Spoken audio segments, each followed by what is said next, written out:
The subcommittee will come to order.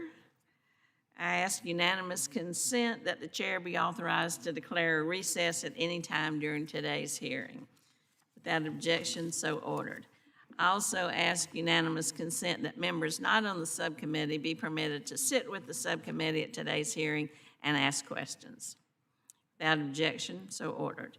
As a reminder, I'd ask you to please keep your microphones muted unless you're speaking. Should I hear any inadvertent noise, I'll request that the member please mute their microphones. To insert a document into the record, please have your staff email it to documentstni@mail.house.gov. Today, in this hearing, we're going to examine the priorities for the coming fiscal year for the Federal Emergency Management Agency that I'll refer to as FEMA going forward, and hear from the administrator, Deanne Criswell, the administration or the agency's first female leader. And thank you very much for being here, and congratulations. I look forward to hearing how Administrator Criswell and her team plan to convert the priorities of President Biden's fiscal year 2022 budget into measurable improvements in FEMA's administration of emergency assistance, disaster relief, mitigation, and resilience. In March of last year, we held a similar hearing with former Administrator Gaynor. This was 2 days before President Trump invoked the Stafford Act to grant emergency declarations to each state and territory to provide assistance to combat the COVID-19 pandemic as it quickly spread across the country. At that time, I don't think any of us could have imagined FEMA would be tapped just a month later to plan and conduct an airlift in coordination with the Department of Defense and the private sector to bring staggering volumes of personal protective equipment from all over the world into this country. Since that time, FEMA has helped multiple states utilize, tragically, refrigerated tractor trailers to serve as makeshift mortuaries, and has set up the Lost Wages Assistance Program to provide additional jobless aid to those impacted by the pandemic's economic impact. At the same time, they were dealing with record-setting hurricane and wildfire seasons and processing an unprecedented number of reimbursement requests from eligible grantees and sub-grantees. In fact, the statistics show that there were more unique requesters in the last year alone than there were in the agency's first 4 decades of existence. You can imagine how overwhelming that must have been. And these are just the most immediate issues that Administrator Criswell will be tasked with having to address and get us through. While the agency's accomplished a lot since March 2020, including helping state, local, tribal, and territorial partners fully vaccinate more than 150 million Americans, and that was just in the last 6 months, many of the problems that deserve FEMA's attention were pre-pandemic, and so we must not forget about addressing those now as well. Fortunately, the administrator is no stranger to FEMA, nor to being challenged shortly after stepping into a new leadership role. What an impressive resume she has. She served with distinction at FEMA as a federal coordinating officer and at the lead for one of the agency's elite national incident management assistant teams. Just days after taking the helm of New York City's emergency management, a blackout struck Manhattan, stranding hundreds of elevators and subways and wreaking havoc over a large part of the island. That must have, I cannot even imagine if those were my constituents calling me from a locked-in elevator. We look forward to hearing from you based on that experience and your talent and your knowledge. I don't expect you to have solved all of the challenges in just your first 8 weeks leading FEMA, but we're hopeful that we can learn more about your plans to address the foundational challenges facing FEMA. Some of those are adjudicating the backlog of reimbursements due to states and local governments under the Public Assistance Program, tackling the inequities of the Individual Assistance Program, recruiting and retaining a qualified, compassionate, and competent disaster workforce to provide timely aid, allocating resources to better invest in mitigation and resilience before danger strikes our communities, so they'll be able to get back up on their feet faster and with less expense following a disaster. We must build back better, not make the same mistakes of the past, even if it seems like it would be quicker or cheaper in the short run. I expect we'll touch on many of these tasks during today's hearings, and we'll learn how the President's budget request will contribute to resolving some of those challenges we see facing the agency. I'll close by saying we recognize the challenges you face, Administrator Criswell, and we are here because we want you to be successful in that job. And we also want to hear from you so we can ensure that you have the resources and authorities that you need to get the job done and done right for survivors and their impacted communities. So thank you very much, and I'll now recognize the ranking member's opening statement. Thank you, Chair Titus, and thank you to the new FEMA Administrator, Criswell, for being here today. FEMA has a critical mission in our nation, and especially in my home state, Florida. FEMA leads the federal government's response to disasters, natural and man-made. While hurricanes, floods, wildfires, tornadoes, things like that, those disasters are more common. FEMA also manages the response to man-made disasters. Additionally, as we have seen with COVID-19, FEMA has an important role in responding to pandemics. This all hazards approach is critical to ensuring that we are prepared and the chain of command and the federal level is clear, effective, and efficient. Following problems in the federal government's response to Hurricane Katrina, Congress fixed key issues. Prior to Katrina, DHS had dispersed FEMA authorities throughout the department and put multiple people in charge. This created confusion with no clear chain of command. Post-Katrina Act put FEMA back together again, and while maintaining FEMA within DHS, ensured that it's FEMA's administrator, the emergency management expert, leading the federal response. This provides a clear chain of command up to the administrator and then directly to the president. Since the reforms of post-Katrina Act, we have passed reforms to streamline the recovery process and invest more in mitigation and resiliency. There's been some progress, however. At times it seems like after Congress removes red tape, there's more red tape. Time costs money. The longer it takes communities to rebuild, the higher the cost to both the communities and to the federal taxpayer. For example, in the Sandy Recovery Improvement Act, we created Section 428 of the Stafford Act, which intended to give states a choice for a streamlined, faster process or to use the old paperwork way. 428 authority was extended to speed up the process by basing assistance on certified cost estimates. The idea was to reduce costs by shortening the rebuilding time, cutting administrative costs, and arriving at a more definitive dollar amount for a project faster. Yet by many accounts, the 428 process is looking more and more like the old. Similarly, on the individual assistance side, GOA detailed how confusing FEMA's process can be for individuals and families who want to navigate the process. Communities hit by disaster should not have to deal with bureaucratic red tape when they are trying to rebuild their lives. Ultimately, making it more difficult to assess assistance will not reduce the rise in the disaster cost.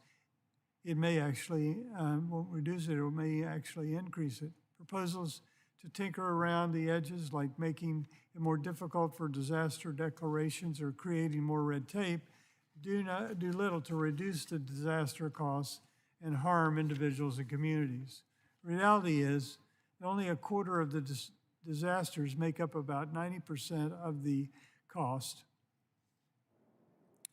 It's the big disasters that drive the cost. And we know the proven way to reduce future administrative costs or disaster costs is to invest in mitigation. And study after study has shown that $1 of investment in mitigation can save $4 to $11 in disaster recovery costs. In Florida, we have seen these benefits firsthand, frequently by building smarter, investing by improving mitigation strategies. This is why, on a bipartisan basis, in the Recovery Act, Reform Act, we authorize up to 6% of disaster costs out of disaster relief fund to be used in a pre-disaster mitigation. Unfortunately, FEMA has only set aside a portion of that money that's available. The solution is helping communities recover and reducing future costs. Simply put, the recovery process for small disasters to reduce administrative costs and allow federal and state resources to focus on the large, more complex disasters. Second, the larger disasters leverage flexibilities in the law and close out projects faster. Third, maximizing investment is proven mitigation measures. FEMA already has many tools and legal authorities to achieve these goals. To make meaningful progress in the areas, it has come to the top of the, come from the top down within FEMA. I look forward to working with you and closely on these and other issues. I believe we can all work together to finally make a difference in how to prepare for recovery of disasters. I look forward to hearing your testimony. Thank you, Chair Titus. I yield back. Thank you very much, Mr. Webster.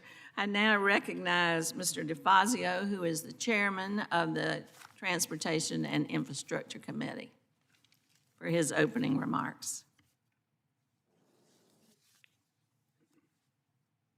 Thank you, Madam Chair, and thank you, Minister Criswell, for testifying here today. As I reminded your predecessor, Administrator Gaynor, our committee has jurisdiction over all of FEMA's Stafford Act responsibilities, which obviously are vast and of extraordinary importance and growing importance with the disasters invoked by climate change. So I want to, you've got a big job ahead. You bring good credentials to the job, but I've got to say there's a lot of work to do. Having heard from members representing devastated areas in previous disasters, and myself last year with the extraordinary fires here in Oregon, including in my district. It looks like I'm frozen up here. Hopefully this is coming through well. I'm in my office and I don't know what's with the Wi-Fi. But one of the connect somewhere in the public assistance pipeline, where bureaucracy seems to stifle the efforts on the ground. Many of the FEMA folks I've met on the ground are doing an extraordinary job and trying to help those who've been impacted. But somewhere further up the food chain and the bureaucracy, things get messy or delayed.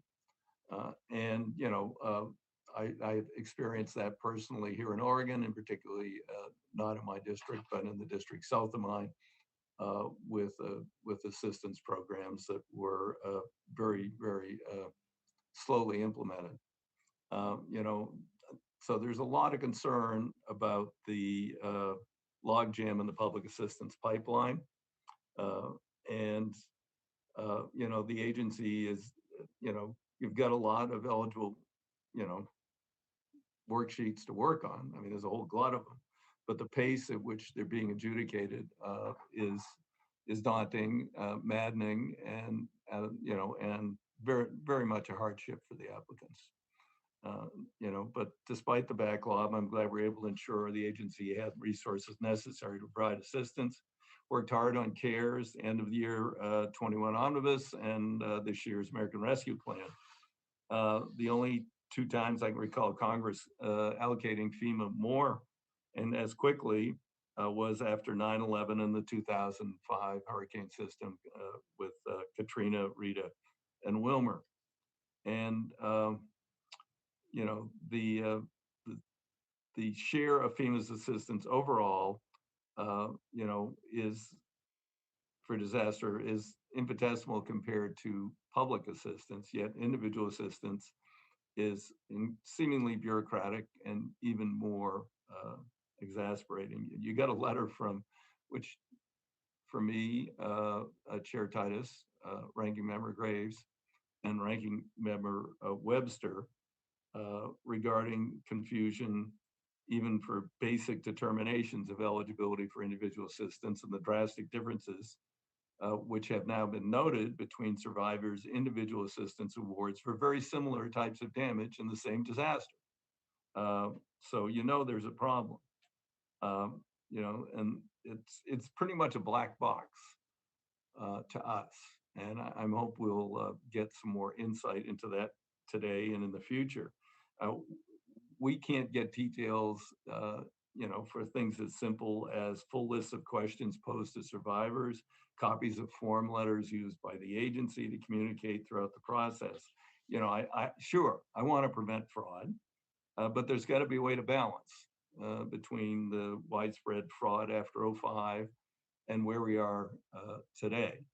And, you know, when survivors have lost virtually everything, you know, they shouldn't have to go through such a torturous process.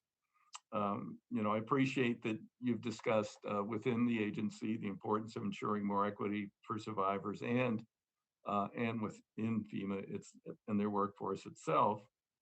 And you know, I want to know more about how you're going to improve in those areas. And then finally, one more priority of the committee is, as was mentioned by both who spoke before me, the pre-disaster mitigation. We're all very proud of what we did on a very bipartisan basis in the DRRA Disaster Recovery Reform Act in 18. And, you know, we were pleased to hear about the upcoming notice of funding opportunity for building resilient infrastructure and communities program, doubling it from 500 to $1 billion. It's a great step. But last year, the interest in the BRIC funding outstripped available resources by $3 billion. So this is another area where the chairs and ranking members sent a letter to your predecessor based on the calculations of disaster relief during the first 6 months of the pandemic. FEMA should have placed $3.2 billion into the pre-disaster mitigation set aside. Instead, the Trump administration only set aside $500 million. So that means there's yet another $1.7 billion in authority you have to commit to pre-disaster mitigation from the COVID declarations alone, which could result in, at a minimum, by calculations that are well documented, a 4-to-1 return. And you know, we will look for any way we can to provide additional funding for these cost-effective investments so we can achieve our shared goal of building a more disaster resilient nation. Later in questions, I'll bring up concerns I have about coordination between SBA, HUD, and FEMA in the hope that we can deal with that morass into which many people fall. So thanks again for your testimony, your time, and the expertise you bring to this agency. You have massive challenges ahead. So thank you. Thank you, Mr. Chairman. The ranking chair of the full committee is not here today, so we'll move on to hear from our witness. I'd like to welcome you again. Our witness is the Honorable Deanne Criswell, who is Administrator of the Federal Emergency Management Agency. Thank you very much for being with us here today. We all look forward to hearing from you. Without objection, our witness's full statement will be included in the record. Since your witness testimony has been made a part of the record, the committee would request that you limit your oral testimony to 5 minutes. So, Administrator Criswell, the floor is yours. Please proceed. All right, thank you, Chair Titus. Just real fast for a sound check to make sure you can hear me. We can hear you. You look and sound good. Okay, great.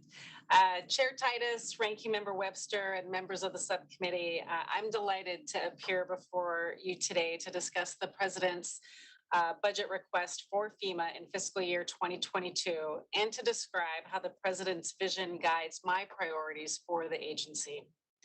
FEMA's mission of supporting people before, during, and after disasters has never been more critical than we see right now. Our role during the COVID-19 pandemic response and numerous other active disasters attests to the vital importance and responsibility of this agency to our nation.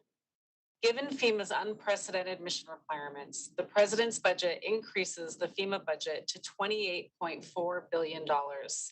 This is $1.9 billion more than fiscal year 2021 enactment. The President's budget, if enacted, will allow FEMA to meet the challenges we face ahead. In my first months as the FEMA administrator, I am focused on three key priorities: supporting the FEMA workforce and our readiness, integrating equity into everything we do, and addressing climate change through risk reduction. I will describe these priorities in turn. First, we must support the FEMA workforce and our readiness. To protect the well-being of our workforce and the communities we serve in a COVID-19 environment, we continue to rely on virtual operations where appropriate. We are evaluating how to enhance our operational capacity, promote an agile and expeditionary culture, and support the safe return to the office. Workforce readiness begins with the right staffing levels. The fiscal year 2022 budget supports increased hiring and, among other things, would result in a 14% increase in the number of our Stafford Act employees. Readiness also means ensuring the workforce has the training, tools, and resources they need to do their job, and I am committed to providing that to my workforce. Longer term, we also need to professionalize the field of emergency management by better defining what it means to be an emergency manager and building career paths for the nation's emergency management workforce. Second, we must integrate equity into everything we do. The nation deserves to have our programs and services delivered fairly and equitably. To meet this expectation, diversity, equity, and inclusion must be core components of how we conduct ourselves and execute our mission. FEMA is currently soliciting feedback from the public and our partners to ensure we understand how our programs impact survivors of different demographics, and where needed, we are committed to making changes. This includes changes to our policies, procedures, and how we deploy and execute our mission. Internally, this means building a diverse and inclusive workforce, which resembles the communities that we serve. Externally, it means we must proactively identify and reach out to underserved communities and populations most in need of our help. We are analyzing our operational programs through the lens of equity, and we are doing that for a reason. We know that disasters exacerbate existing inequalities, and we need to ensure FEMA assistance reaches everyone who needs it. We must also identify the root causes of differing recovery outcomes for survivors and work aggressively and collectively to ensure access for all disaster response and recovery assistance. FEMA's commitment to equity is evident in our efforts to advance the accessibility of COVID-19 vaccines. At the President's direction, FEMA coordinated with federal, state, local, tribal, and territorial partners to support the establishment and expansion of over 2,100 community vaccination centers. This included 39 federally led CVC pilot sites and the deployment of 18 mobile vaccination units to help reach traditionally underserved and remote communities. Nearly 60% of all of the doses administered at the federally led pilot CVCs went to communities of color. As we continue to execute our response to COVID-19 and other disasters, FEMA will also continue to prioritize equity across all of our operations. Finally, we must address climate change through risk reduction. As emergency managers, we must face the challenges that climate change poses to our mission head on. and make generational level investments to reduce these impacts. As a former firefighter in Colorado, I understand the benefits of mitigation. Developing resilient communities ahead of an incident reduces both the loss of life and economic disruption. Every dollar invested in mitigation saves the American taxpayer $6 in future spending. To provide local partners with financial support for mitigation projects, FEMA is expanding resources and technical assistance for the Building Resilient Infrastructure and Communities program, which establishes a reliable stream of funding for larger mitigation projects through a nationwide grant program. Recently, the president visited FEMA and announced that he was doubling the funding available for the BRIC program to $1 billion for the fiscal year 2021 application period. Mitigating the increasing flood risk is particularly important, as flooding is the most common and costly natural disaster in the United States.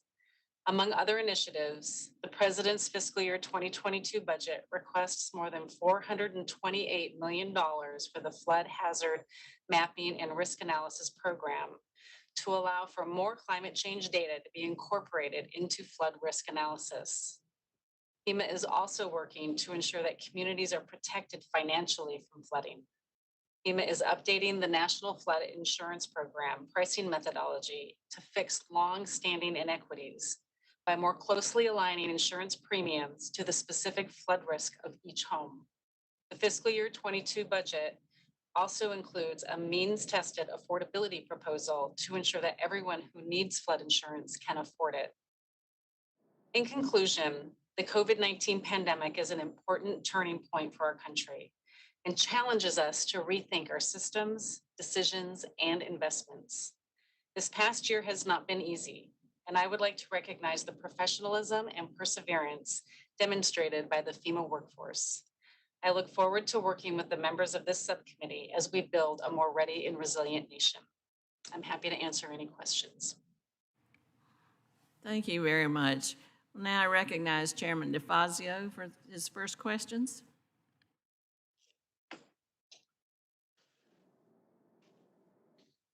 Sorry, we can't hear you. All right. And I'm there. Okay, sorry.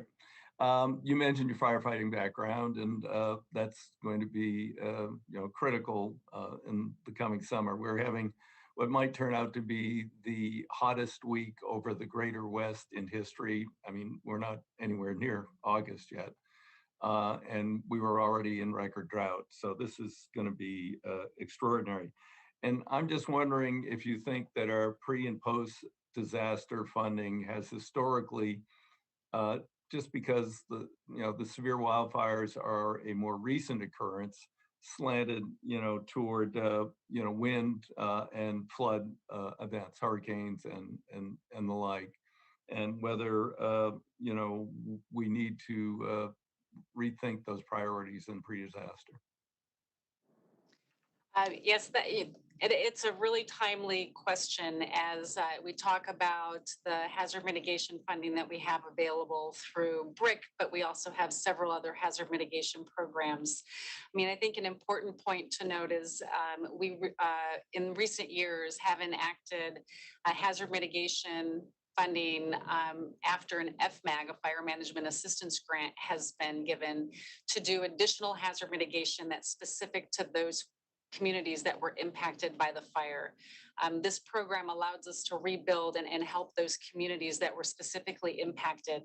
But I think on a larger note, the grant program that we have available, or the various grant programs that we have available, it's the state and local jurisdictions that submit for the projects that they want to conduct within their communities.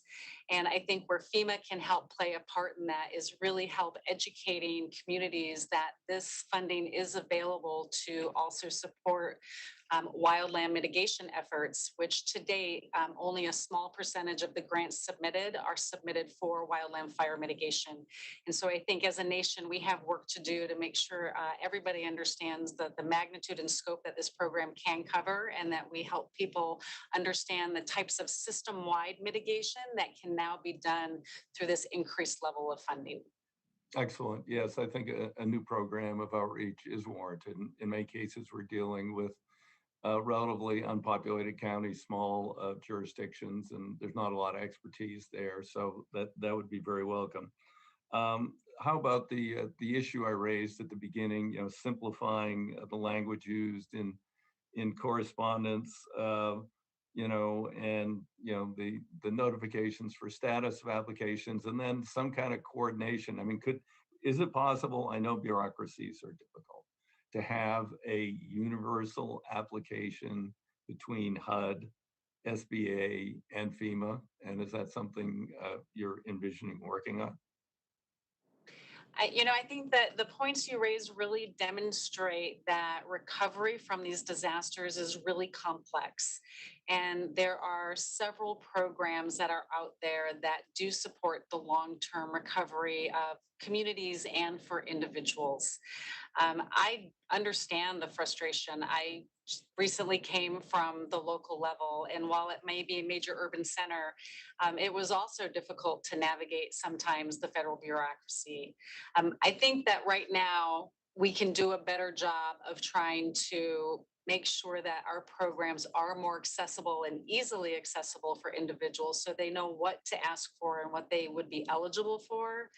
But from the long-term recovery standpoint, we have recovery coordinators that do work with communities to help bring all of the various programs together. But I think as we talk about the fact that these disasters are becoming more complex and we are having to bring in more programs to rebuild, really emphasizes the point that we need to also be taking a different approach. And as all of you have stated, investing in mitigation upfront so we reduce those impacts and so we don't have to rely on so many programs for recovery. Okay. Again, we may want to revisit my idea about universal application, and I'd be happy to work with the other committees of jurisdiction. But finally, we've been looking for a national rule of reasonable and prudent alternatives under the National Fund Insurance Program for ESA compliance, given some perverse court rulings on this. And I want to know when we can expect to have that rule published, because the alternative is we're going to have litigation in myriad states by various groups regarding, the NFIP program and noncompliance with ESA for whatever species exist in those states. I think we really have to move on to a national rule. Do you have a timeline on that? I don't have the specifics on where we are at with that program, Representative, but certainly I will get with my team and we will get back to you with the status and what the timeline looks like. Okay, thank you. That'd be fabulous, because this has been dragging on for far too long. I mean, the litigation was back under the Obama administration. Granted, there probably wasn't much progress under the last administration on this issue, but anyway, that'd be great. Thank you, Madam Chair. Thank you. The chair now recognizes the ranking member for 5 minutes. Thank you, Chair. FEMA has played a critical, I might say from my own experience, a very effective leadership position and leadership role in response to COVID-19. Are you looking, is FEMA looking at sort of the lessons learned of success and failure or whatever during this time? And if what, are you making recommendations for, hopefully not, but the pandemic of the future? Representative Webster, we've learned so much as a nation from the response to COVID-19. And I learned, a great deal during my time in New York City. And And when I came here, worked with my team to see where we were at really discovering, what we as an agency learned and how we implemented our programs differently. And we did find that there are ways that we can administer our programs more remotely, more efficiently through the use of technology. And that's one of the things that we are now looking at, how we can institutionalize that into the way we deliver programs for the future.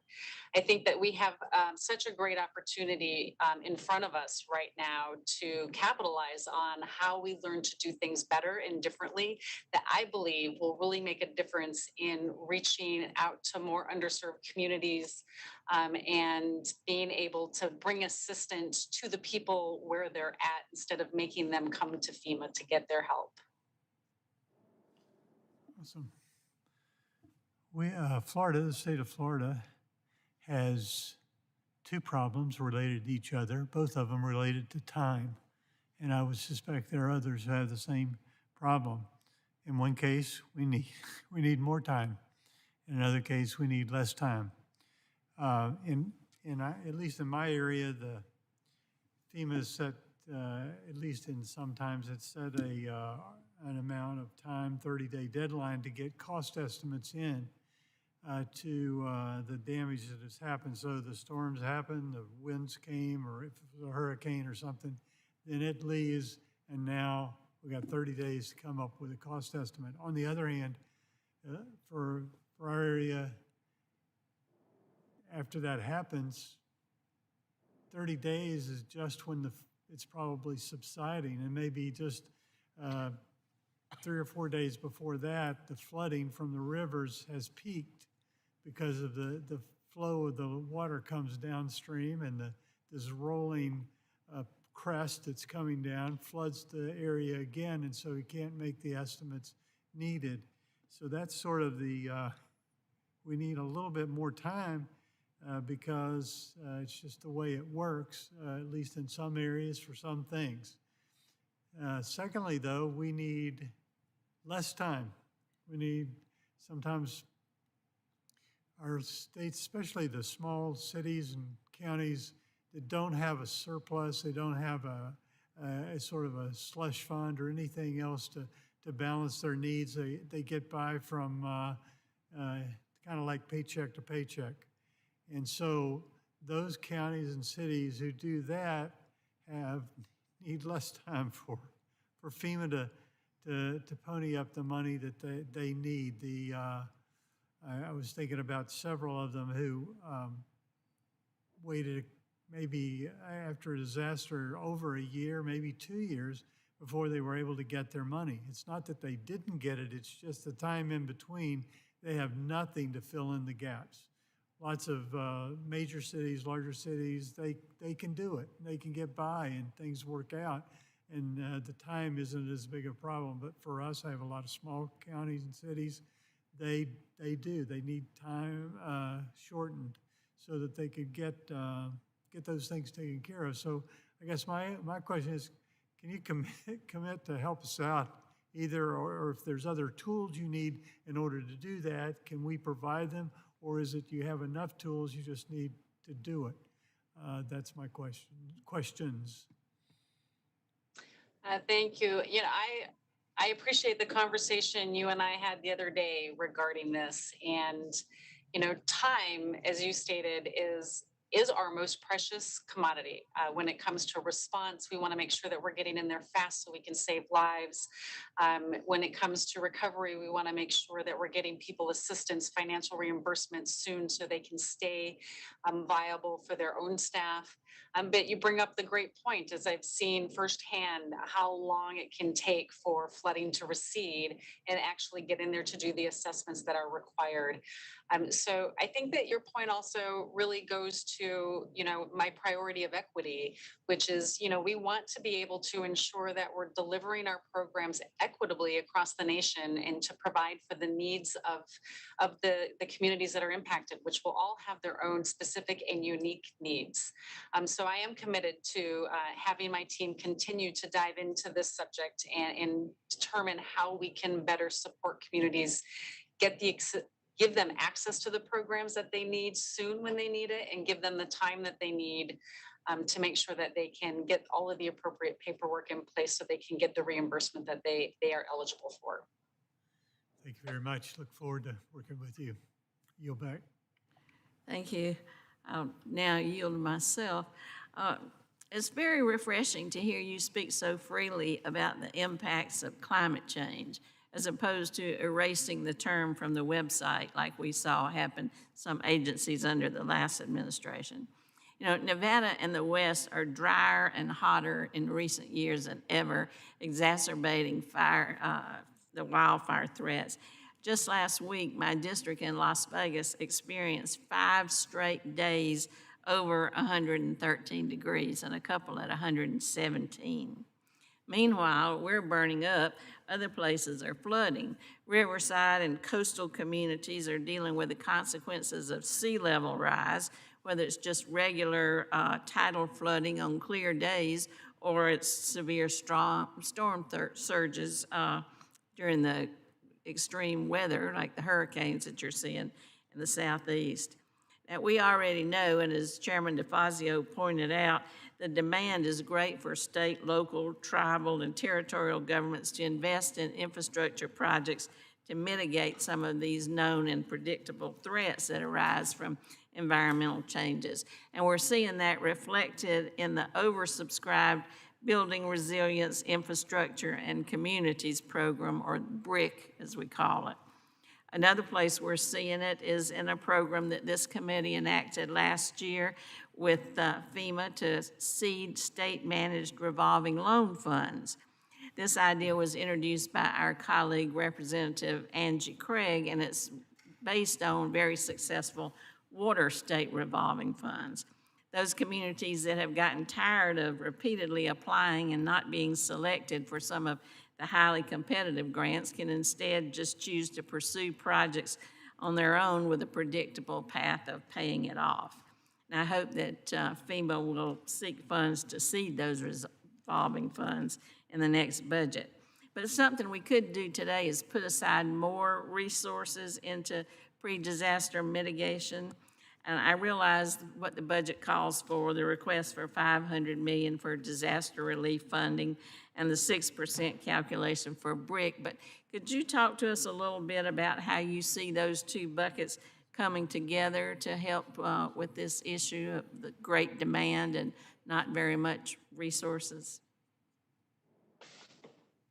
Thank you for the question. I mean, we are, and I have seen personally the continuous increase in the number of natural disasters, the severity of these disasters, the frequency of these disasters, and I think more importantly, how rapidly they start to escalate now, more rapidly than we've seen them in the past. And that goes from wildfires to hurricanes in the Gulf. And this is a direct result of our changing climate. The best protection we have as we work to reduce the, and change the direction the climate is going, the best investment that we can do right now is through pre-disaster mitigation funding. And we have multiple different mitigation programs that can support this. The BRIC program, which I thank everybody here for your involvement in making this a reality. I think the importance of the BRIC program and how it relates to some of our other programs is we now have a continuous source of funding at a much higher level than we've had in the past, so we can make generational level investments in reducing risk. In our previous programs, the max grant, I believe, was $4 million federal share, and now we can go up to $50 million. This takes us away from the incremental way that we have been approaching hazard mitigation in the past and really shifts our focus to a system-wide approach. But what we need to do is really help communities think in this system-wide approach more so we can start to put these visionary projects that will not just have an impact for us now, but for our children and our grandchildren in the future. I think this type of generational level investment is going to be critical as we start to think about what the risks are going to be 10 years from now or 20 years from now as a result of our changing climate. Well, I know that there's bipartisan support for expanding these kind of investment opportunities, and I wonder if you see any problems with increasing that budget from $1 billion? Chair Titus, I don't see any issues for increasing that budget. FEMA has the ability to set aside 6% as a result of the DRRA. And we are committed to continuing a baseline of funding at $500 million to help support these mitigation projects as we continue to build out and mature the BRIC program. Okay. Well, thank you. We'd like to pursue that and see if we can't maybe encourage some greater investment. I'll now recognize Ms. Van Dyne. Thank you very much, Chairwoman Titus and Ranking Member Webster, for holding this hearing. FEMA plays an incredibly important role responding to natural disasters, but it also works side by side with numerous other agencies to fulfill its mission. When I was regional administrator for HUD during Hurricane Harvey, Maria, and Irma, I saw firsthand the bureaucratic web of red tape and inefficiencies that prevented getting help to those who needed it most in a timely manner. And I spoke with many of you in this body, who came to me fighting for your constituents and asking me why it was taking so long to get aid. And I felt and understood your frustration, but I had to explain the long list of policies, procedures, and red tape that our regulations demanded. And these inefficiencies have serious costs. The faster FEMA is able to get help to communities of need, the faster they can recover. And it's critically important that these agencies all work together. Now, I understand what's been said today about increasing funding, but I think it shouldn't be always about increasing the amount of funding, but about spending the allocated dollars in the most efficient way possible. And many of the rules for disaster recovery often make no sense. For example, FEMA can spend $500 to install a temporary water heater, but it can't spend more than $300 to repair the one that's there. So FEMA is unable to build a permanent structure when often the temporary is more expensive.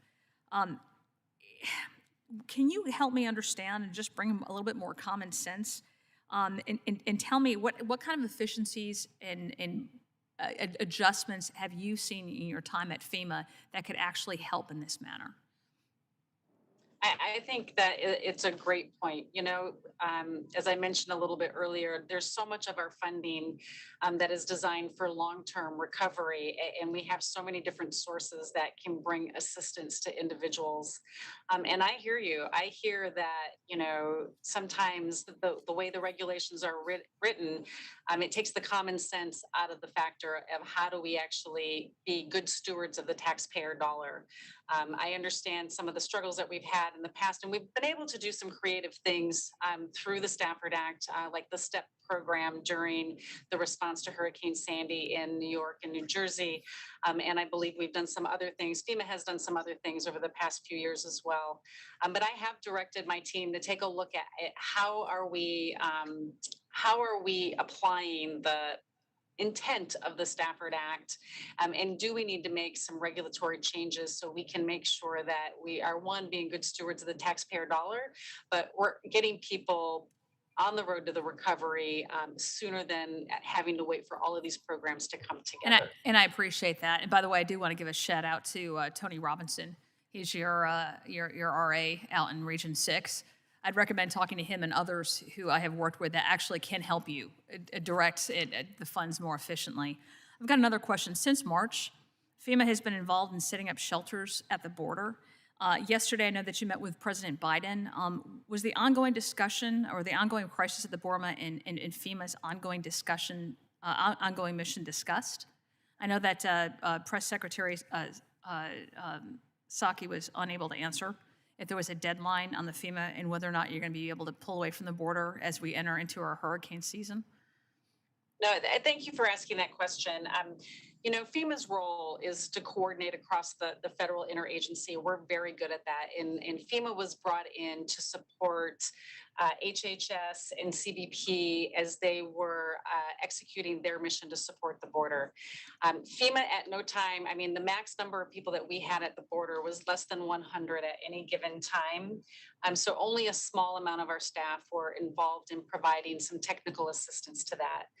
But as HHS and CBP have continued to take over their roles in the program, we now have less than 14 people supporting this mission, and our staff is reset so they can get ready to support hurricane season. Great, thank you very much. I've got one quick other question. I know we had a great relationship at HUD and FEMA and USDA and others that are working on disaster recovery, but sometimes we have like hard silos that we see that we're unable to be able to cooperate in a manner that would make the most sense. So have you seen how to be able to build more of a unified front with some of the other agencies? You know, I think as we talk about long-term recovery, that's what the intent of the National Disaster Recovery Framework was all about how do we build those relationships and bring all of the things that the federal government has to offer to the table, and to make sure that we're doing it in a collective way. So we're complementing each other's programs instead of working in individual silos. And so, you know, as we continue to look at how we're going to approach and refine the way we're doing business here at FEMA, given the new operational, you know, things that we've learned from COVID-19, I think we have another opportunity to also talk about how we're doing that for long-term recovery and can actually bring these programs together in a better way. Awesome, thank you very much. I yield back my time. Thank you. Chair now recognizes Ms. Norton. Thank you very much, Madam Chair. Administrator Criswell, I want to question you first on FEMA's role in the insurrection here at the U.S. Capitol. The reason I'm interested is I noted that FEMA has an Office of National Capital Region Coordination. Let me read to you what its mission is: to conduct preparedness, planning, and operational activities and provide leadership and coordination within the National Capital Region to synchronize and integrate the whole community in executing homeland security and emergency management activities. Administrator Criswell, what steps did FEMA take in general, and the Office of National Capital Region Coordination in particular, steps to prepare for and respond to the attack of January the 6th? Thank you for that question. You know, I observed the events of January 6th, not from Washington, D.C. I was in New York City at the time. And so I was away from the area as many Americans watched what happened that day. But I want to point out that FEMA is not a law enforcement agency. But as you stated, we do have a team, the National Capital Region Coordination Team, the National Capital Region Coordination, and they work every day with the district and the neighboring jurisdictions on preparedness activities. And in particularly, one of their roles is to work collectively with those Homeland Security and emergency management agencies across the region in preparation for national special security events. And so that team had done a number of preparedness efforts in advance of the inauguration. They had done a number of tabletop exercises, planning exercises, coordination meetings to talk specifically about what would happen at the inauguration if there was an event of civil unrest. And so they that's really my question. Now that we know what happened on January 6th, in what ways is FEMA prepared to respond to any future such attacks against the federal government in the nation's capital? Yeah, again, I'd like to point out that FEMA is not a law enforcement agency. Our job is to work with our local jurisdictions and their preparedness efforts, make sure that they have the tools and the resources that they need in order to accomplish their mission. You have an Office of Preparedness, Planning, and Operational Activities for the National Capital Region. That's the reason I'm asking this question. Yes, ma'am. And it's that group that works with the local agencies to help in their capability and their preparedness efforts. Our role is to work with them, to give them, to do exercises with them, to assist in writing their plans as needed so they can execute it. But FEMA, again, is not a law enforcement agency and would not respond to I'm such a well aware of that. situation. I'm just trying to make sure you're playing your role here in the National Capital Region. The Department of Defense failed to deploy the DC National Guard here for hours, and so FEMA is not uninvolved in all of this. Let me ask you a question about communities of color and low income and disabled people here around the country in the wake of national disasters, because these are the people who face more difficulties when applying for FEMA disaster assistance. Now, I note that the president has an executive order, that's President Biden, that commits the federal government to implementing a comprehensive approach, I was very pleased at that, to advancing equity for historically underserved and marginalized communities. Administrator Criswell, how do you plan to fulfill this administration's pledge of eradicating inequity in emergency planning? Yes, through my previous experience, I have seen firsthand the disproportionate impact that our underserved communities face during a disaster. What I've seen is those communities that have a hard time during day-to-day life have an even harder time than once a disaster happens. And as I stated in my opening remarks, equity in how we deliver our programs is one of my top priorities as I come into this position. And so I have directed my team to really take a deep look at the barriers that people are facing in receiving assistance, but I think even more importantly is access to assistance.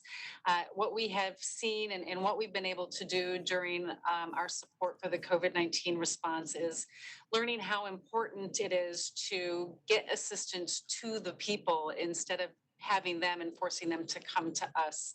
And we were able to use data in a way that we've never been able to or didn't use before. And I think that's really going to be instrumental in how we change the delivery of our programs going forward to make sure that we can target and reach out to those communities we know are going to need assistance and maybe just don't have the means to access it as much as some other communities. And so, again, I've directed my team to take a look at what barriers that we're seeing.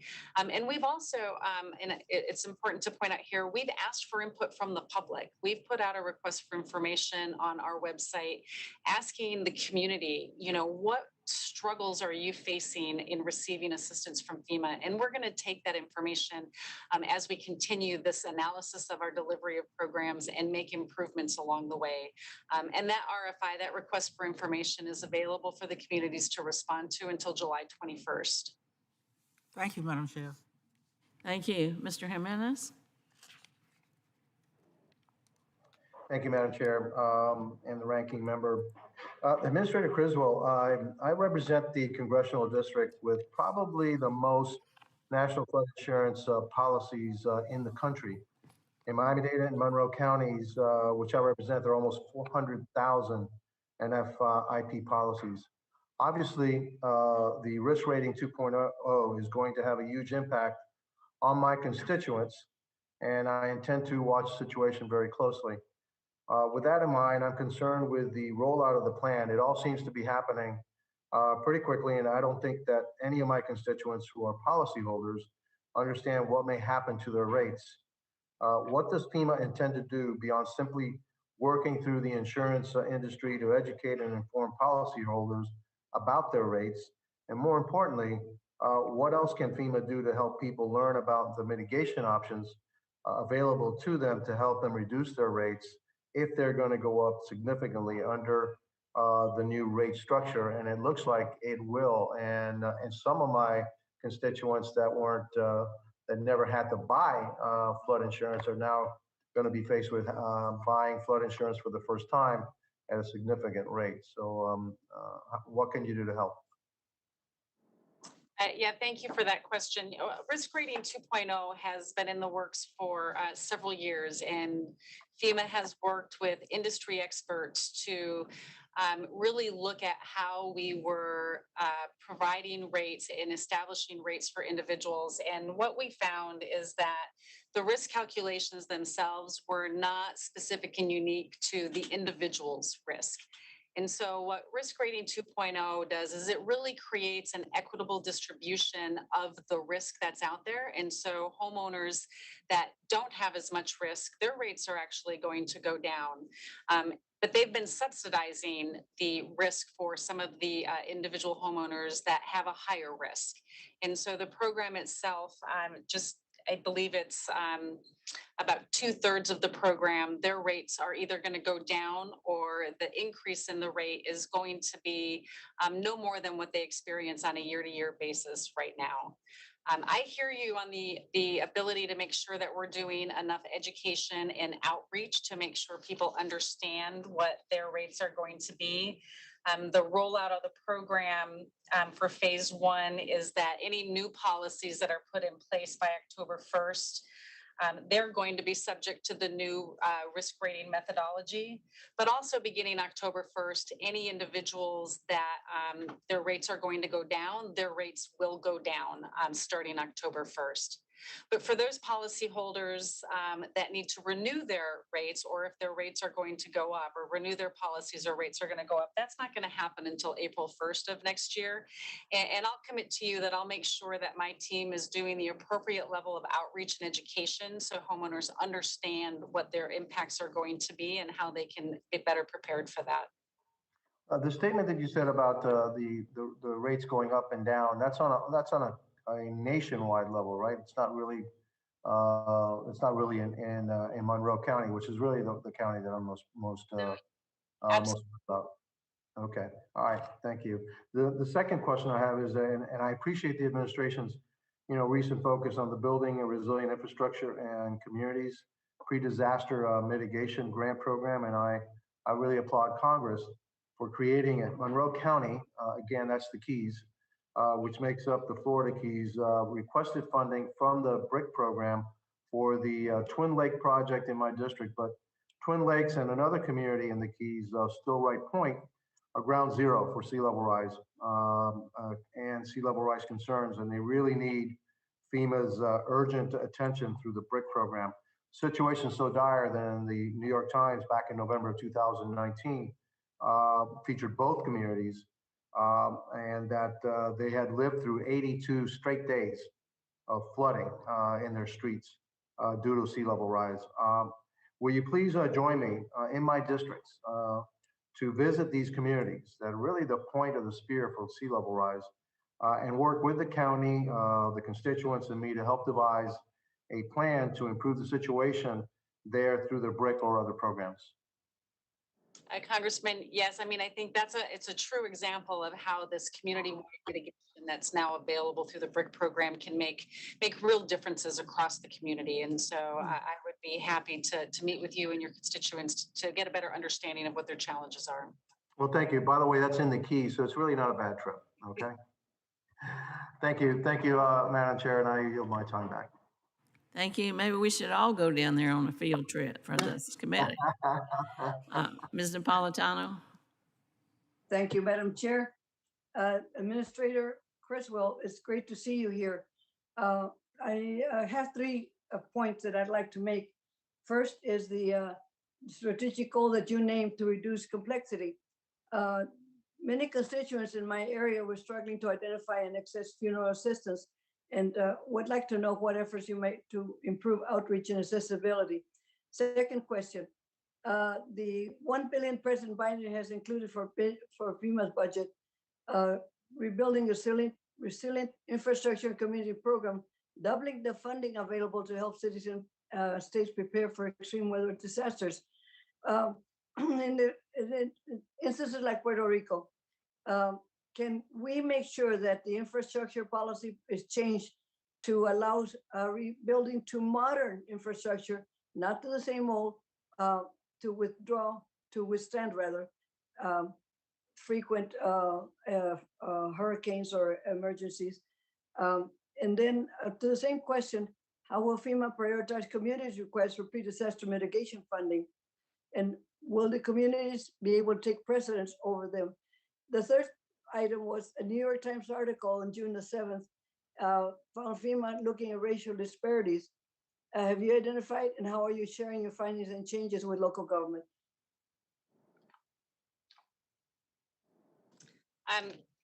Okay, I think I have all of them. So I'm going to start out with funeral assistance, Representative Napolitano.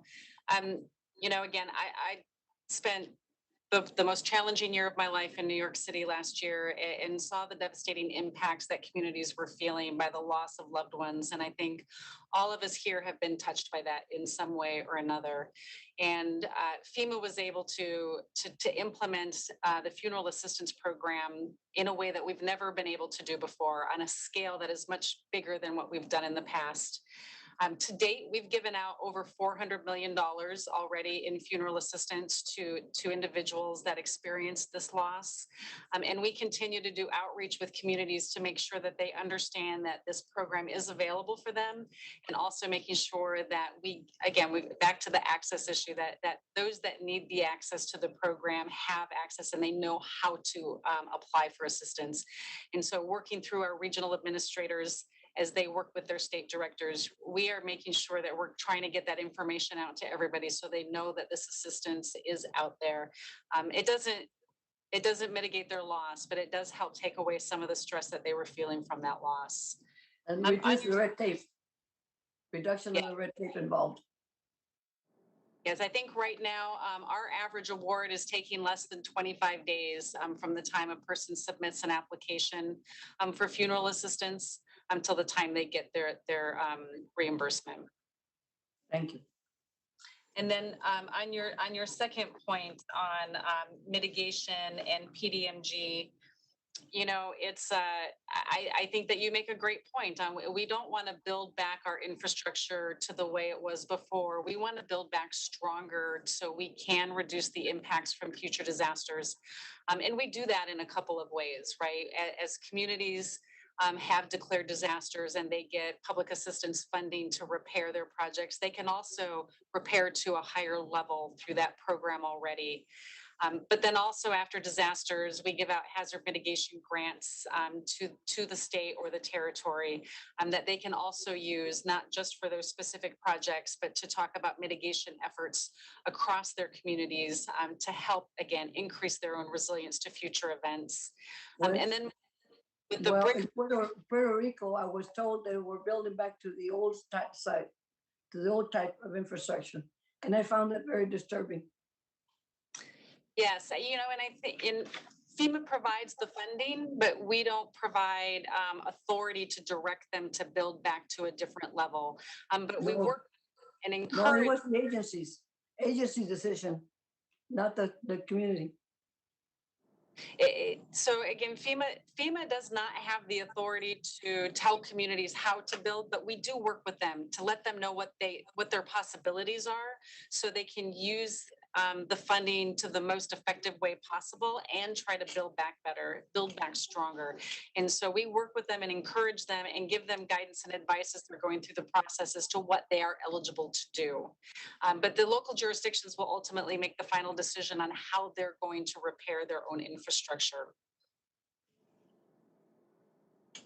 And then on your last point, ma'am, on the New York Times story, again, I've seen firsthand the disproportionate impacts that the communities of color experience. And this was never more apparent than during my time in New York City, when I watched how the communities across New York City, the underserved communities, were having much greater impacts than other parts of the city. And again, equity is one of my top priorities as we continue to look at how we deliver our programs. it's partly because of access, and we want to make sure that people have access to programs. And we have seen through some of these stories that have come out that our programs don't always reach everybody that it needs to reach, and that's not okay. And I'm committed, and my team is working on trying to, again, figure out and identify what these barriers to access are so we can get the assistance to those people that need it most. Thank you very much, thank you for the indulgence, Madam Chair. Thank you.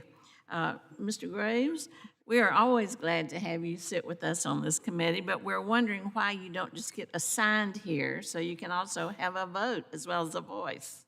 Madam Chair, thank you. I'd urge you to talk to our ranking member about that. Administrator, thank you for joining us today, and congratulations to you. The good news is you get to head up FEMA. The bad news is you get to inherit everything that's happened before you, which is what I want to talk to you about a little bit. First of all, I want to associate myself with the chairman's comments about, and really reiterating what you said about the 6-to-1 return on investment, or of course other statistics showing it's even higher. I represent South Louisiana, and no better place to prove the importance and the value of making proactive investments. The PDM program, the BRIC program, hazard mitigation, all of them are critical programs that can lead to more resilient communities and ecosystems, but they're not going to work if they're not fully funded, and they're not going to work if they're siloed. This committee also has jurisdiction over the Corps of Engineers. In many cases, we found that we're unable to use FEMA funds for these Corps of Engineer projects that are unfunded whenever those projects are the highest priority in the community. We fixed part of that in the DARA bill, but we still have more work to do and would love to work with you on that. First issue I'd like to bring up is school reimbursements. In 2016, we had a 1,000-year flood, perhaps. East Baton Rouge Parish has only had, or has 29 of their 40 outstanding reimbursements outstanding and waiting on FEMA for PW amendments right now. This represents millions of dollars. This is a school district, directly impacts the kids. Obviously not going to jump into the details with you right now, but I would like a commitment from you that you will put someone on this to full resolution. This is really important, and it is impacting the school district's operations. Yes, Representative Graves.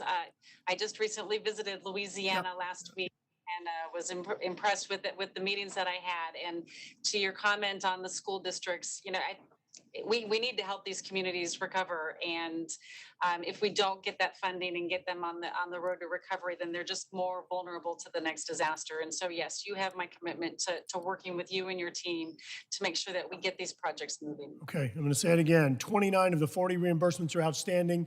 And when you slip that note to your staff, if you could also add Terrebonne Parish and St. Charles Parish that have project worksheets from Hurricane Katrina and Rita in 2005 and Hurricane Gustav in 2008, totaling millions of dollars. So St. Charles, Terrebonne, and East Baton Rouge parishes, please. Next issue I'd like to bring up is one of the great bipartisan bills we did. I referenced earlier, DARA. I think it made some really important reforms to FEMA, begin this paradigm shift from a reactive agency to a proactive one. We still have more work to do, but one of the things we did in terms of value to taxpayers is we said that if a local government entity can implement a housing solution that is 50% of the cost or less than the comparable FEMA housing solution, then that local government can carry it out and get reimbursed. I want to thank FEMA for their work with our Livingston Parish Sheriff's Office that saved millions of dollars for federal taxpayers. Now, with all the hurricanes you visited in Southwest Louisiana recently, the sheriffs there are being told this is not a Stafford-eligible expense. All I can say is that is completely bull. That we amended Stafford with DARA, that you all have done it once already with the Livingston Parish Sheriffs. And look, if you want to stand in front of a microphone and tell the public that you think it's better for federal taxpayers to pay twice as much or more for a solution, you can have at it. I'm not playing any role in that, and I just really appreciate you bringing some common sense to this issue to where we don't have to re-legislate on this, because that's pretty frustrating. I understand and appreciate your frustration with that. I think that sometimes our legislation and our statutes take some of the common sense out, but I think FEMA has demonstrated that we can put the common sense back in, as you stated, and my team is working through some of the issues that you have just brought up, so we can figure out how to do this better going forward. Thank you. Two other things we put on y'all's radar screen. We did two provisions, one related to evacuation route performance and the other one related to inundated roads, that we did provisions in DARA. FEMA effectively issued guidance that says the same damn thing as they did before. We wouldn't have changed the law if that was our intent.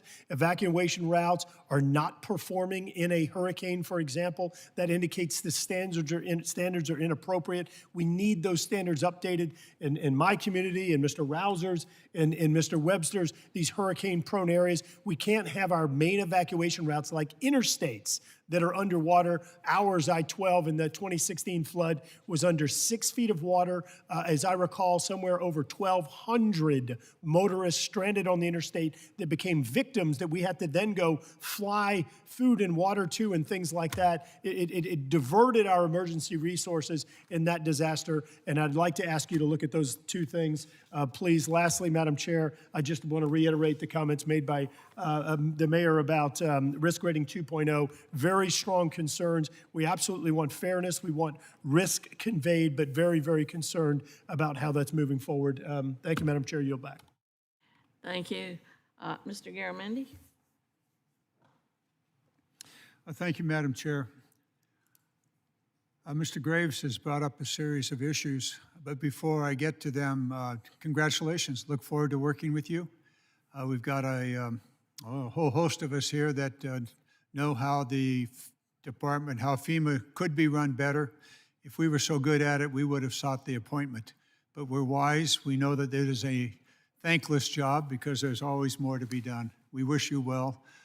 We may from time to time browbeat you, but we know that you've got a very difficult situation, and it's almost always done in a situation at a time when people are traumatized and in need of great help. So now, having set the stage for being nice, let me jump on along with everybody else. This is just one more example of the work that I know you want to do and will do, and that is trying to make it more feasible for people to get the assistance they need. During the height of the pandemic, the food lines stretched for miles, and the FEMA regulations were written in such a way as a lot of the opportunity to provide food using FEMA's authorization and money didn't happen because of a regulation or a practice that basically said that if there was another federal source, then FEMA would not participate. And of course, the Department of Agriculture was already there. I would ask you just to take a look at that as one of many examples within your agency that the rules really get in the way of providing the relief that people really need. So I'll let that one just hang out there. What answer would you have besides, yeah, we need to look at it? And I suspect you will now that I've mentioned it. There's another issue. The issue of small counties was brought up by the chairman, DeFazio, but he didn't bring up a piece that I thought he would get to, and that is the 428 program. It's an alternative procedure that counties can use. Many of the small counties, when they are doing their recovery programs, have to front the money. They simply don't have the money to front it. Often the damage is in the multi-millions, and their budgets may just be in the single millions. And so they are unable to carry out the mitigation and the disaster recovery. The 428 program allows FEMA to front the money. And my question to you is, are you aware of this problem? If not, well, I just brought it up to you. If you could take a look at the smaller rural counties and how FEMA can assist these counties by making full use of the 428, Section 428, alternative procedures under the Recovery Act. So if you could take a look at that, next time we have a small county disaster, which will probably be anytime in the near future, if you would please help the counties by pushing that money forward under the alternative procedures. And I've got a minute. Once again, I think I've covered it already. It's the cash flow problem that the small counties have. Ms. Griswold, I've been talking. You've not had a chance to say, yes, yes, we'll get on it. Would you like to do so? Congressman, I'm familiar with the 428 program slightly. It was something that was put in place towards the end of my previous time here at FEMA, but it is designed to help expedite the projects and get the projects moving faster. I'm not familiar with the cash flow piece, so I would appreciate an opportunity to learn more about what that struggle and that challenge is, and happy to have my staff follow up with what we can do to assist. I'd appreciate it, and hopefully we'll not have another pandemic with food lines around the blocks. But if we do, it would be wonderful if FEMA would participate side by side with other federal agencies rather than standing back. Thank you so very much, and we wish you good success in your job. Look forward to working with you, and we'll try to browbeat you very kindly. Thank you. Thank you. Before I recognize Ms. Gonzalez-Colon, I would point out that the administrator has to leave us at 4:15. She's going to the White House for a meeting. Since we want her to take all these concerns we have to the White House with her, we'll try to wrap it up by then. Ms. Gonzalez-Colon. Thank you, Madam Chair, and thank you, Administrator, for being with us today, and also thank you for visiting Puerto Rico a few weeks ago. I was able to host you there for several meetings, and I got the direct impression that you know what you're doing, and you took notes of many of the issues on the island. So I appreciate that directly, and I want to say it as I say it to you personally here in public.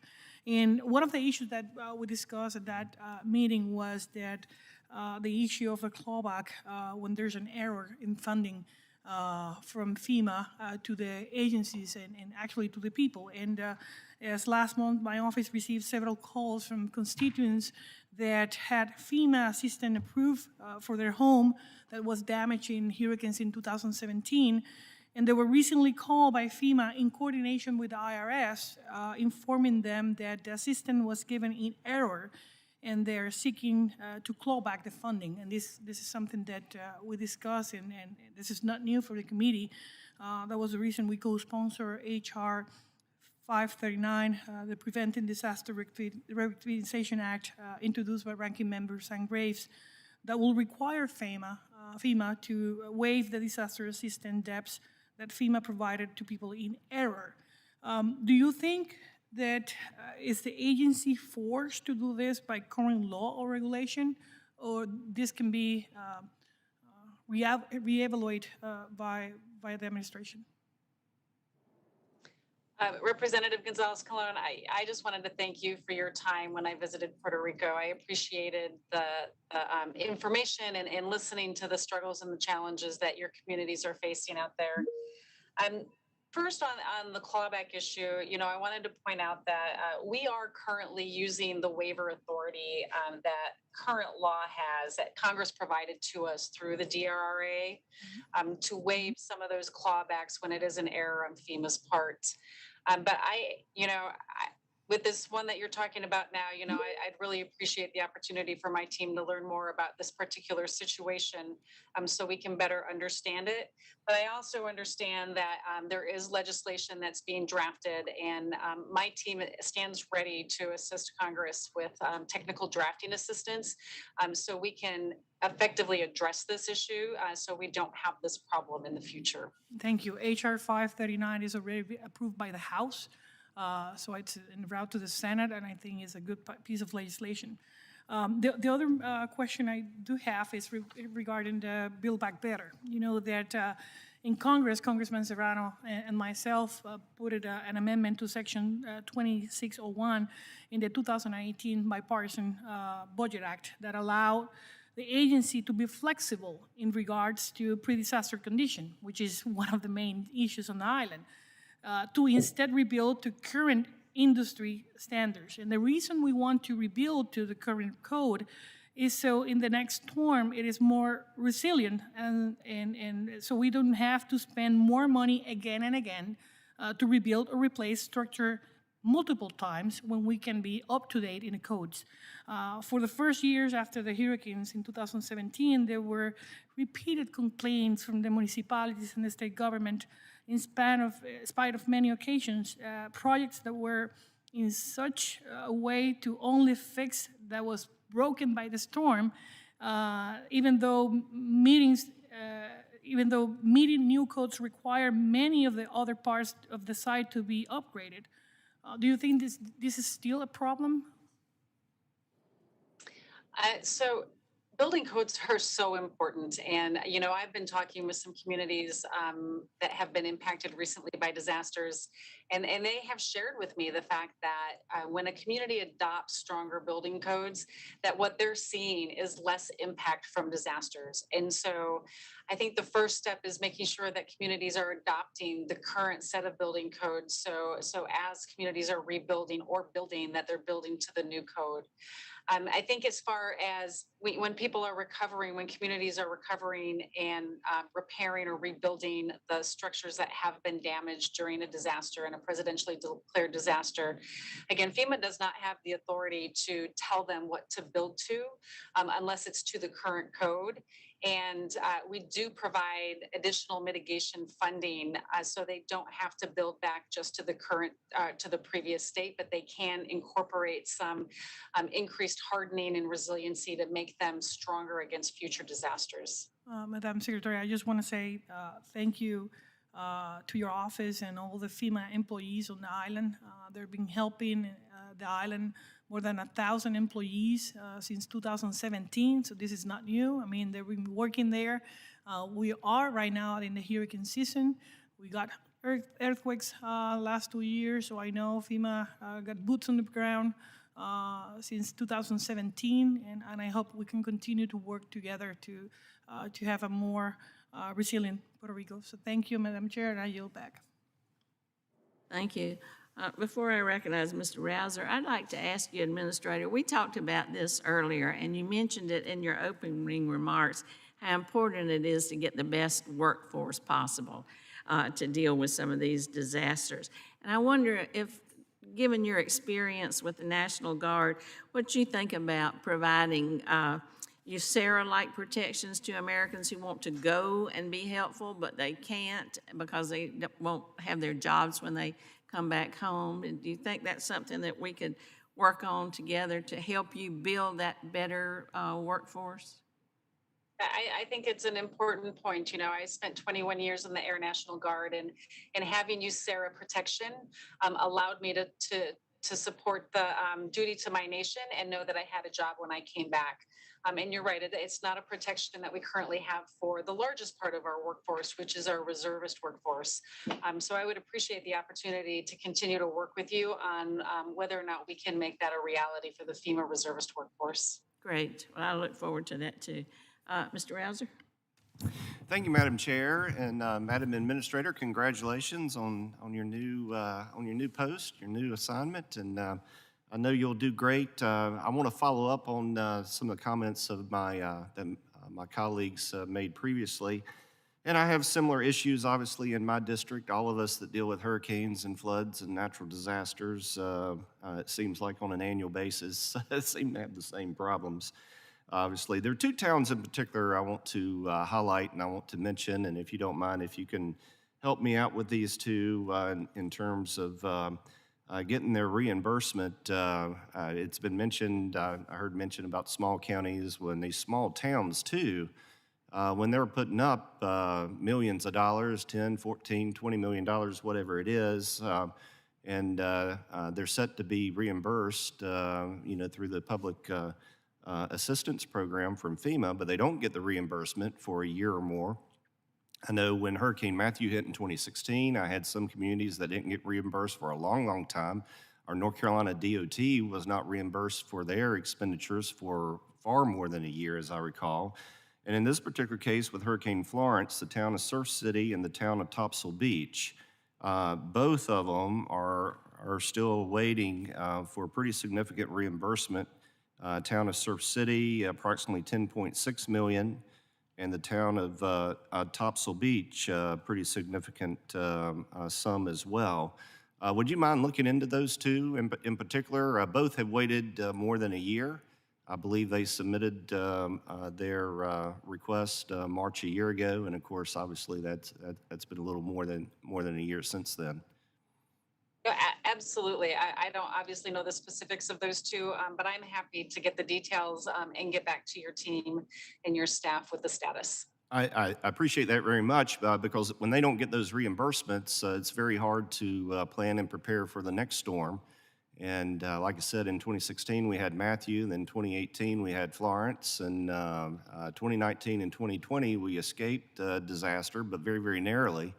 And I expect 2021 to make us a little nervous as well. Following up on one other issue for the town of Topsail Beach, they've submitted updated LiDAR data, but the revised firm maps don't reflect those updates at all, and it has some pretty substantial impact for more than 400 homes there. And the town makes a very, very good case that the data that was used for the original set of maps is just not accurate. In fact, really off. Would you mind checking into that as well? Yeah, absolutely. Again, I'm not familiar with the specifics, but I will have my team get back to you with what the status is of that. That would be great. And then one question for me, just to help me understand. You've got risk rating 2.0 that was mentioned previously by a colleague that I happened to hear his question. And how does that overlay with, you're supposed to have these new flood maps every 5 to 7 years, and it takes forever to get them done. And then here you got risk rating 2.0 that's set to go in effect. Is that just going to override the preliminary flood maps when you get those finalized, or how is that going to work? I'd just like to know from an educational standpoint. Yeah, I do not believe that it overrides. Risk rating 2.0 is really looking at the individual risk for each person's home. And the flood maps are a part of that, but it goes into other pieces of the risk related to their home as well. But we can certainly get a better definition and clarification for you so you understand how the two interrelate. Okay. Well, I've got more than 400 homes there on that particular beach that basically would not be eligible for flood insurance, and it's all based on faulty data. And I want to get whether it's risk rating 2.0 or whether it's the latest version of the flood maps that directly affects them. I'd like to make sure that at least those who are putting in place these policies know what the correct data is. Absolutely. Thank you, ma'am. Thank you. Thank you very much, Administrator. You've been very helpful and very patient. Mr. Webster, any final remarks? What a great meeting. All right, I will then conclude our hearing and like to thank you again for your testimony. It's been very informative, helpful to us as we do policy and try to provide you the resources that you need to get the job done. I'll ask unanimous consent that the record of today's hearing remain open until such time as our witness has provided answers to any questions that may have been submitted. I'll also ask unanimous consent that the record remain open for 15 days for any additional comments and information submitted by members to be included in the record of today's hearing. Without objection, so ordered.